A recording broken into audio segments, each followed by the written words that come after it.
Hi everybody.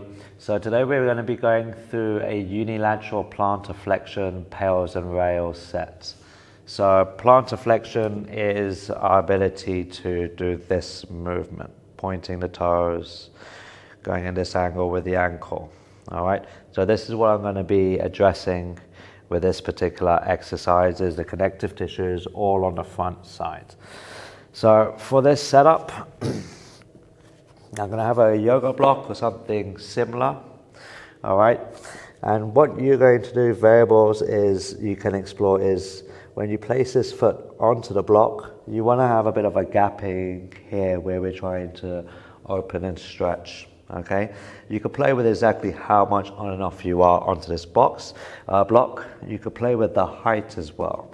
So this will most likely give you a more deeper stretch.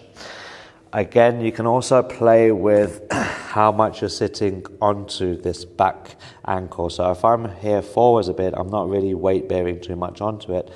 But the more I start to shift my way back, I could even be from slightly collapsed with my torso here, which is I'm still putting a lot of weight onto it, to coming a little bit more upright, to then sitting my hip weight, but the weight of my hips onto this ankle a lot more.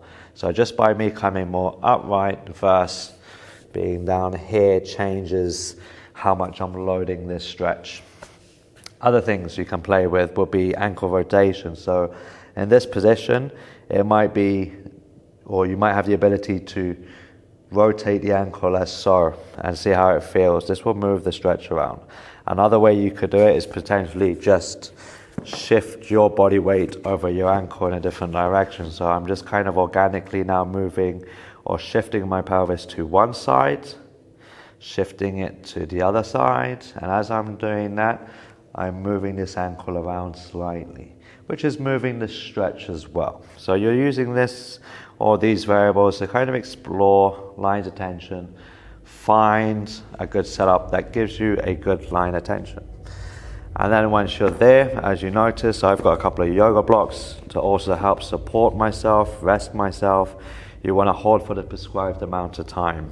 And then the PAILS contraction in this position would be to contract everything on the front side that's being stretched.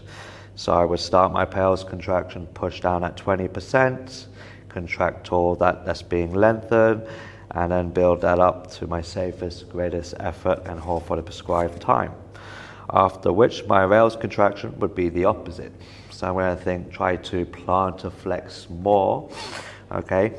Try almost as if there was a scale underneath my foot. I'm trying to get off that scale and get as light as possible. So I will start to switch contraction. I'm starting to plantar flex a bit more. I'm contracting everything under my foot to help create that happen.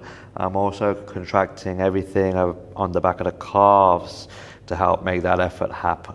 And I hold that for the prescribed amount of time as well.